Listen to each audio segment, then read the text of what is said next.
Ami Renardo, bien le bonjour. Alors installez-vous confortablement et aujourd'hui j'avais envie de parler d'un style de jeu bien particulier qui sont les jeux de survie.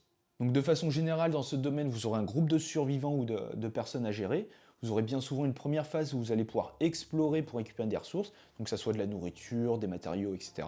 Et une deuxième phase où vous allez pouvoir les dépenser pour à la fois nourrir votre clan, construire votre abri, votre habitat ou je ne sais quoi. Et les événements dans ce type de jeu sont monnaie courante, alors que ce soit avec la météo, les attaques surprises, des pénuries et bien d'autres encore. Donc je vous ai préparé une petite section de 4 jeux qui répondent notamment à ces critères. Et comme d'habitude avant de démarrer, n'hésitez pas à laisser un petit pouce bleu et à vous abonner si c'est pas déjà fait. Ça vous prend littéralement 2 secondes et ça permet vraiment de soutenir la chaîne. Et sur ce, c'est parti. Et on va commencer avec Outlive qui doit sans doute faire partie des jeux les plus good vibes de cette section. Alors ici, on va plutôt se retrouver dans une ambiance post-apocalyptique qui va être due à une guerre pour les dernières sources d'eau. Et dans ce contexte, il y aura 4 clans qui vont se former et qui vont devoir survivre jusqu'au convoi. Et bien sûr, il n'y aura qu'un seul clan qui pourra y accéder. Concrètement, vous aurez 6 jours, donc 6 manches, pour amasser un maximum de points. Au début de chacun, vous aurez une carte événement que vous allez devoir révéler, et celle-ci va venir agir sur les ressources que vous allez pouvoir récupérer du plateau. Et comme je le disais en intro, on est typiquement sur le cas de figure où vous aurez une phase où vous allez récupérer de la nourriture, des matériaux, et ces ressources, vous allez les dépenser lors de la phase suivante. Et pour cela, il faut savoir que vous aurez à disposition 4 héros, avec des valeurs différentes. Vous allez pouvoir vous déplacer sur le plateau, et vous effectuerez les actions qui sont représentées. Et sachant que vous ne pourrez avoir qu'un seul héros de votre couleur dans chacune des zones, donc il y a un petit côté placement d'ouvriers. Et le nombre d'actions que vous allez pouvoir réaliser sur votre zone va justement dépendre de la valeur de votre héros. Donc par exemple le nombre de ressources que vous allez pouvoir récupérer. Et grosso modo, dans chacune des zones, vous allez pouvoir récupérer un type de ressources. Et parfois, vous pourrez également chasser pour récupérer de la nourriture. Sur ces zones, on va dire qu'il y a 2 types de ressources distincts.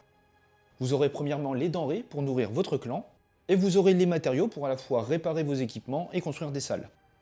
Sur le plateau, vous aurez également 2 zones où vous allez pouvoir récupérer des ressources de façon aléatoire et prendre des équipements. Et les valeurs sur les héros dont je vous parlais tout à l'heure vont également servir à exercer une certaine pression chez les autres, histoire de ramener un peu d'interaction. Faut savoir que dès que vous vous retrouvez dans une zone avec un héros adverse ayant une valeur inférieure, il va devoir vous donner le delta en ressources. Sachant que vous avez un type de ressources qui sont les munitions et qui vont justement permettre de diminuer ce delta. Du coup, avec cette petite mécanique, ça implique qu'il faut bien penser à l'ordonnancement de ces actions pour à la fois éviter de recevoir de la pression et au contraire en faire subir un maximum. Et vous allez également voir à travers les manches que la quantité de ressources présentes sur le plateau n'est pas du tout illimitée. Vous allez retrouver une sensation de course aux ressources, donc bien sûr en fonction de votre besoin, mais aussi en fonction de celle des autres. Et c'est ça qui va permettre de ramener une sorte de tension dans le jeu. Et dès que tous les héros sur le plateau ont été activés, vous allez passer à la phase de nuit. Et comme vous pouvez vous en douter, vous allez devoir dépenser vos ressources. Et en plus de tout ça, vous aurez un système de radioactivité à devoir gérer pour éviter de perdre des points en fin de partie. Et sur les cartes événements, vous allez pouvoir dépenser les ressources qui sont indiquées pour récupérer la carte et ainsi récupérer des points. Si personne souhaite dépenser les ressources nécessaires, lors du tour prochain vous allez révéler une deuxième carte, et vous allez devoir appliquer tous les effets des cartes événements présentes. Donc il y a un petit côté snowball qui peut très vite faire mal étant donné que les effets sont plutôt néfastes. Dans ce jeu, de façon générale, on va retrouver une certaine montée en puissance, donc encore une fois sur les équipements et sur les salles qui vont vous donner des bonus. Mais par contre, bien sûr, plus vous allez construire des salles et plus il va falloir les nourrir, donc ça implique qu'il va falloir récupérer encore plus de ressources durant les manches. Donc voilà, il y a un petit juste milieu à trouver. Donc voilà, c'était Outlive, un jeu que je trouve très beau, assez immersif, donc voilà, au final c'était une bonne surprise. C'est un jeu que je dirais initié mais plutôt accessible, à la fois dans les règles et dans le gameplay. A mon sens, c'est un jeu où vous êtes assez guidé dans le sens où à chaque manche, à chaque jour, vous avez votre objectif de ressources à récupérer et vous n'avez plus qu'à utiliser vos héros, vos actions pour parvenir à vos fins. Après, il faut faire les actions dans le bon ordre. Les ressources peuvent très vite disparaître et vous allez pouvoir subir ou faire subir de la pression. Et tout ça, ça peut chambouler vos plans. Et on poursuit cette vidéo avec Robinson Crusoe où cette fois-ci on sera sur un jeu coopératif. Alors concrètement vous serez propulsé sur une île et vous allez devoir exercer vos talents de survivaliste pour à la fois récupérer des ressources pour vous nourrir, chasser pour manger et construire votre habitat tout en améliorant vos outils. Et le tout en faisant face aux caprices de la météo. Faut savoir que le jeu est divisé en plusieurs scénarios, alors avec la même colonne vertébrale en termes de gameplay, mais avec un objectif et un thème complètement différents les uns des autres. Comme par exemple, vous en aurez un où vous allez devoir sauver quelqu'un, un autre où le volcan va commencer à entrer en éruption avec une petite mécanique qui va modifier la map. Enfin voilà, vous aurez 7 scénarios dans la boîte et 7 scénarios complètement différents. Et ça pour le coup, c'est plaisant. Concernant les règles, de façon très rapide, vous allez enchaîner les manches qui sont en fait des journées, et à chacune de ces journées, vous aurez 6 phases. Vous allez débuter avec une phase d'événement où vous allez devoir piocher l'une de ces cartes, Et sur ces cartes, vous allez retrouver deux choses, donc un premier effet à appliquer immédiatement, et un effet de menace qui va s'activer quelques tours plus tard. Sur ces cartes, vous avez toutes les informations, ça sera donc à vous d'anticiper les événements, soit vous récupérez, enfin vous décidez de récupérer les ressources pour retirer la carte, ou bien vous pouvez tout simplement vous préparer à subir les conséquences. Vous aurez ensuite une phase où vous allez devoir gérer votre morale. En fonction de ce dernier, vous allez pouvoir soit gagner, soit perdre des jetons de détermination, et ils vont notamment vous servir à utiliser les capacités de vos personnages. Ensuite, vous pourrez produire les ressources de la tuile sur laquelle vous vous trouvez. Et bien sûr, vous allez pouvoir effectuer des actions, comme par exemple vous allez pouvoir explorer l'île, récupérer des ressources depuis les diverses tuiles, vous allez pouvoir également construire pour améliorer votre habitat et bien d'autres encore. Et une fois que vous aurez fait toute votre petite tambouille, vous allez devoir faire face aux caprices de la météo, qui va se gérer avec des dés, où en général vous allez devoir défausser des ressources. Et vous allez terminer avec une phase de nuit, où vous allez bien sûr devoir vous nourrir et vous préparer pour la journée suivante. Alors, on va pas se le cacher, on est sur un jeu assez complexe à la fois dans les règles, où vous aurez déjà pas mal de lectures et les règles sont assez lourdes, et dans le gameplay. Mais au final, on aura un produit assez riche et très thématique. Et on a une mécanique qui s'y colle parfaitement. Tout est cohérent, tout a du sens, et c'est ça qui rend le jeu immersif. Et un point qui m'a vraiment agréablement surpris, c'est la diversité dans les scénarios. Encore une fois, vous en avez 7 dans la boîte, mais sont tous différents avec un objectif, une mise en place, des règles spéciales, et les mécaniques qui leur sont propres. Après, on est sur un jeu particulièrement exigeant avec un niveau de difficulté assez élevé. En général, quand vous allez perdre une partie, ça ne sera pas du tout la faute à pas de chance. Même s'il y a un minimum d'aléatoire avec les dés, la plupart, enfin voire quasi toutes les informations sont présentes sur le plateau. Donc ça sera à vous d'anticiper, de prendre les bonnes décisions, et c'est ça qui vous mènera à la victoire, ou pas. Et au final, c'est ça qui donne envie d'y revenir, de recommencer une partie. Tiens, la prochaine fois, je vais essayer telle ou telle stratégie, je vais construire plutôt ça, enfin voilà, vous voyez le genre.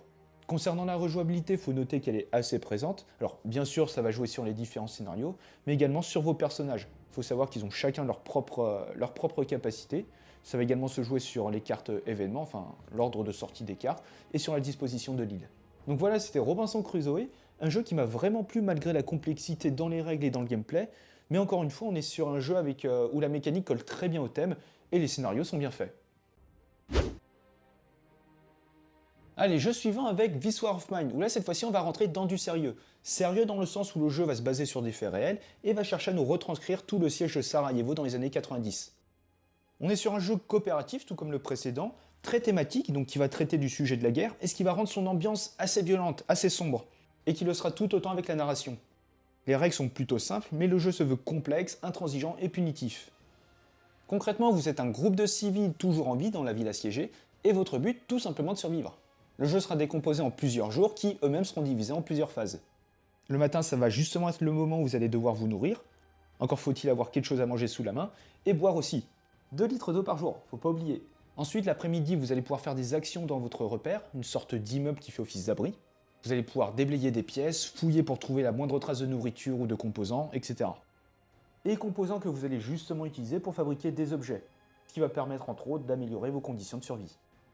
Et à la tombée de la nuit, c'est souvent à ce moment-là où vous allez mettre les pieds dehors. Et à l'extérieur, ça pue. C'est synonyme de mauvaises rencontres, de tragédies ou divers événements atroces. Mais bien trop régulièrement, vous serez contraint par la faim et par le manque de ressources, contraint d'aller explorer les alentours timidement tout en restant sur vos gardes. Et ça va se traduire par le choix d'un lieu parmi 3. Et en fonction de sa distance par rapport à votre QG, vous allez piocher un certain nombre de cartes événements d'exploration. Et c'est souvent une étape qui met l'attention. Vous savez que vous n'avez plus assez de vivres pour votre groupe, donc vous allez en quelque sorte prier pour trouver les bonnes choses, les bons composants, les bonnes ressources. Vous allez parfois rentrer bredouille les mains dans les poches, un peu frustré, ou bien au contraire jackpot les poches bien remplies. Il y a donc un côté aléatoire qui est à la fois très plaisant et parfois un peu frustrant, mais ce qui représente tout de même assez bien les surprises et les imprévus de la guerre.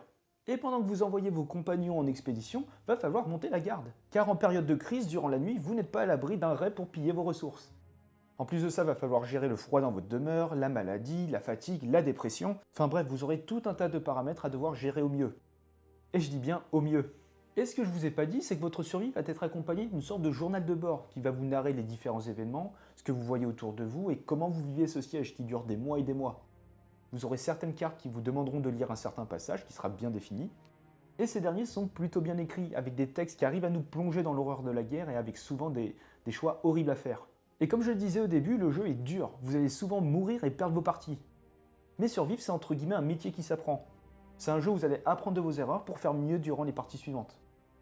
Donc voilà pour ce qui est de This War of Mine, un jeu dont la mécanique colle très bien au thème, avec sans doute parfois un peu trop d'aléatoire pour moi, même si ça s'intègre très bien à la situation et à l'ambiance du jeu. Et pour moi, ça reste un excellent jeu de survie. L'immersion est aussi incroyable que la narration est dure à lire. Alors, dure dans le sens où vous aurez pas mal de scènes choquantes, avec souvent des choix moraux à faire, enfin, ouais, il faut être accroché.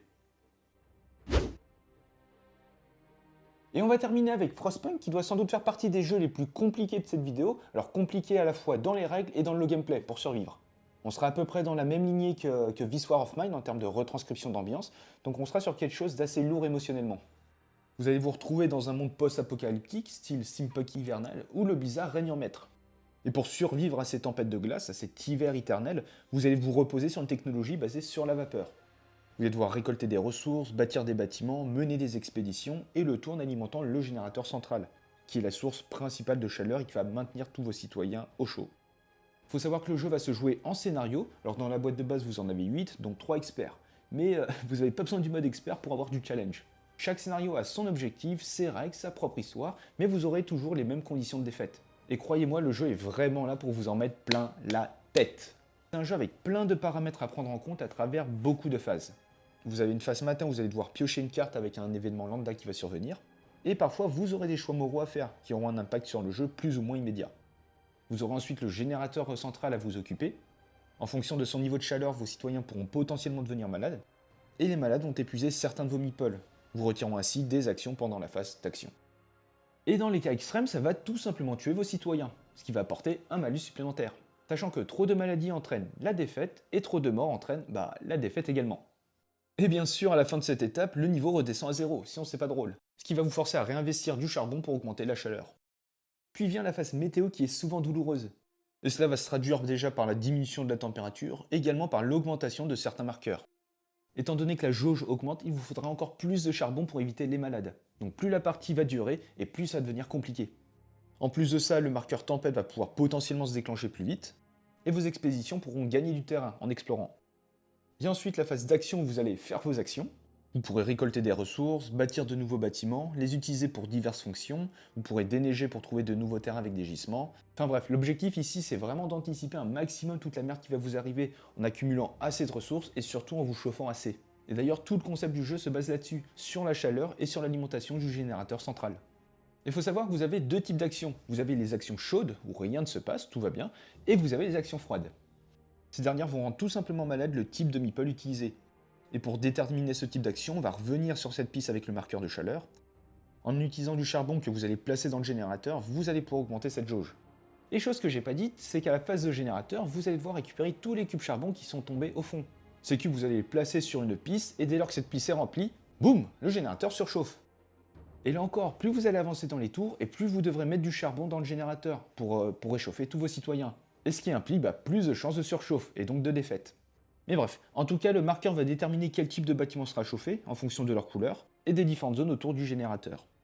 Et une fois que vous avez fait toutes vos actions, vous allez piocher une carte soir, qui sera associée à un événement. Parfois, ça sera lié au mécontentement et à l'espoir, donc encore un point que j'ai pas mentionné. En fonction des choix que vous allez faire, des lois que vous allez adopter durant la phase d'action, vous allez pouvoir gagner ou perdre de l'espoir et ou du mécontentement.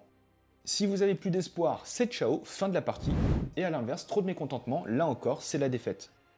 Évidemment, vous devrez également nourrir vos citoyens. À chaque mois, vous allez regarder qui vous allez devoir nourrir et vous allez dépenser autant que la valeur du marqueur sur la jauge.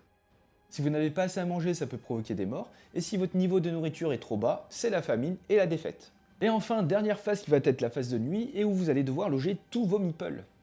Et cerise sur le gâteau, il faut que les logements soient chauffés, donc en fonction du niveau de chaleur du générateur. Et pour chaque personne dans un endroit non chauffé, ça sera des malades en plus. Donc je pense que vous avez vu à quel point le jeu est dense avec énormément de choses à gérer. C'est un jeu qui se veut très exigeant, plus les tours vont passer et plus ça va devenir compliqué de survivre. On va à chaque fois vous en demander davantage alors qu'au contraire les ressources vont s'amenuire. Il vous faudra toujours et toujours plus de charbon pour alimenter le générateur principal, ce qui implique plus de chances de surchauffe, et ces ressources de charbon, faut les trouver, c'est pas une ressource illimitée. Vraiment tout l'enjeu c'est de trouver le timing pour construire un moteur de ressources. Et à l'instar de This War of Mine, on aura une excellente immersion dans un univers qui est dramatique, ravagé, triste et froid. Là encore, émotionnellement parlant, ça va être assez rude. Vous aurez souvent des événements avec des choix moraux à faire, mais le tout dans une ambiance assez glaciale où vos citoyens peinent à se réchauffer. Donc tout ce qui va être froid, maladie, fatigue, famine, tout ça, ça va être vraiment monnaie courante dans ce jeu. Et voilà, c'est la fin de cette vidéo de survie, donc un grand merci pour être resté jusqu'au bout. Évidemment, il en existe beaucoup d'autres, et d'ailleurs, n'hésitez pas à laisser en commentaire vos coups de cœur sur ce style de jeu. Et si l'un de ces jeux vous a plu et que vous souhaitez soutenir la chaîne, n'hésitez pas à utiliser les liens qui sont en description. Et sur ce, je vous dis à bientôt dans une prochaine vidéo. Ciao!